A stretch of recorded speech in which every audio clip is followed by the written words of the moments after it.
নদী বাঁধ নির্মাণের নামে বৃহৎ দুর্নীতি হাইলাকান্দিতে। রাজ্যে প্রতি বছর বন্যা আসলে এবং বন্যার ফলে বহু জায়গায় নদী বাঁধ ভাঙনের সৃষ্টি হয় এবং তারপর সরকারের পক্ষ থেকে কোটি কোটি টাকা এই নদী বাঁধ নির্মাণের জন্য বরাদ্দ করা হয়, কিন্তু সরকারের নিয়ম মেনে কাজ হয় কি এই নদী বাঁধগুলোর? এই দৃশ্য দেখুন। এই দৃশ্য হচ্ছে হাইলাকান্দি জেলার কাঁটাখাল গ্রামের।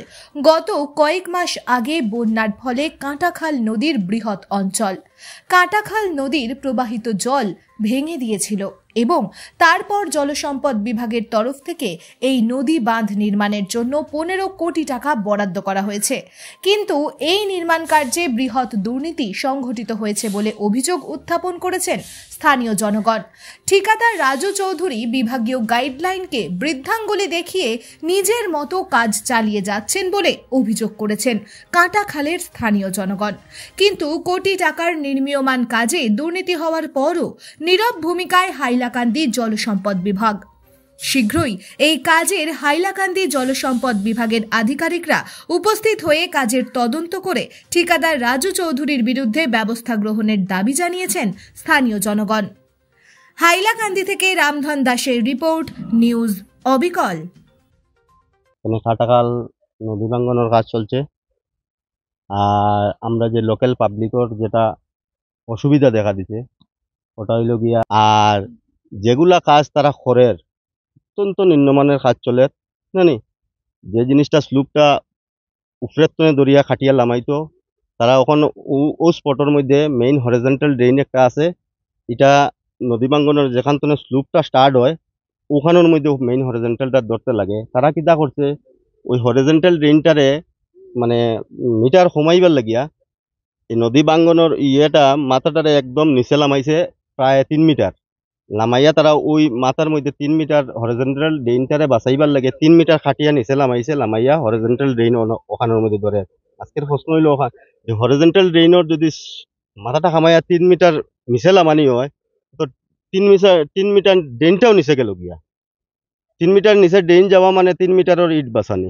আচ্ছা, আমি ডিপার্টমেন্টের কাছে যেহেতু আমরা প্ল্যান এস্টিমেট সম্বন্ধে কিছু জানা নাই, কাজ তো শুরু হয়ে গেছে, তারা ডিপার্টমেন্টে কিলা খাওয়ান করের কিতা করের আমরা ঠিক জানা নাই। আমি যেহেতু আরটিআই দিছিলাম যে প্ল্যান এস্টিমেটটা যদি আমরা দেওয়া হইতো তো আমরা বুঝতাম যে আদৌ প্ল্যান এস্টিমেট মতে কাজটা হননি।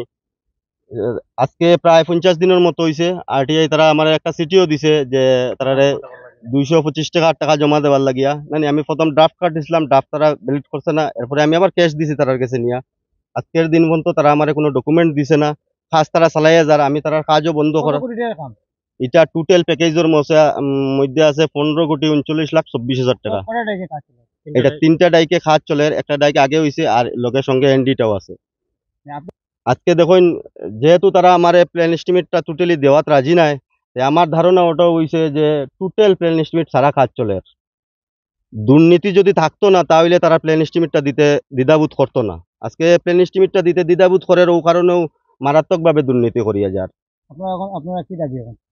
আমরা দাবি হইল গিয়া মুখ্যমন্ত্রী এই যে জল সম্পদ বিভাগের যা মিনিস্টার আছেন তারা এই পিছু স্যার তারা দৃষ্টি আকর্ষণ করার লাগি আমরা বারবার আহ্বান জানাই। আর নানি যে জিনিসটা প্রতি 10 বছর পরে পরে যদি এই জায়গাতেই টাকা স্যাংশন করতে লাগে সরকারের, যে এটা তো টাকাটা অ্যাকচুয়ালি টাকাটা স্যাংশন পাবলিকের স্বার্থে নাকি কন্ট্রাক্টরের।